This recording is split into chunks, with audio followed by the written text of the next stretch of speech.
সারা দেশে বজ্রসহ বৃষ্টি হতে পারে বলে জানিয়েছে বাংলাদেশ আবহাওয়া অধিদপ্তর।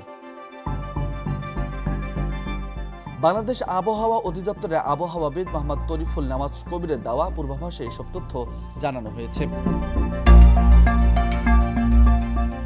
আবহাওয়া অফিস জানিয়েছে, আগামী 24 ঘন্টায় রংপুর, ময়মনসিংহ ও সিলেট বিভাগের অনেক জায়গায়, ঢাকা ও রাজশাহী বিভাগের কিছু কিছু জায়গায় এবং খুলনা, বরিশাল ও চট্টগ্রাম বিভাগের দু-এক জায়গায় অস্থায়ীভাবে দমকা হাওয়া সহ বিদ্যুৎ চমকানো, হালকা থেকে মাঝারি ধরনের বৃষ্টি, বজ্রসহ বৃষ্টি হতে পারে। সেই সঙ্গে রংপুর, ময়মনসিংহ, সিলেট বিভাগের কোথাও কোথাও মাঝারি ধরনের ভারী থেকে ভারী বর্ষণ হতে পারে।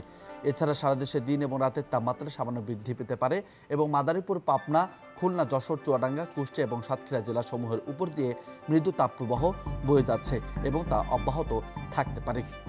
শুক্রবার সন্ধ্যা 6টা থেকে পরবর্তী 24 ঘন্টায় রাজশাহী, রংপুর বিভাগের কিছু কিছু জায়গায় এবং ময়মনসিংহ, ঢাকা, খুলনা, বরিশাল, চট্টগ্রাম ও সিলেট বিভাগের দু-এক জায়গায় অস্থায়ীভাবে দমকা হাওয়া সহ বিদ্যুৎ চমকানো, হালকা থেকে মাঝারি ধরনের বৃষ্টি, বজ্রসহ বৃষ্টি হতে পারে। সেই সঙ্গে দিন এবং রাতের তাপমাত্রা প্রায় অপরিবর্তিত থাকতে পারে।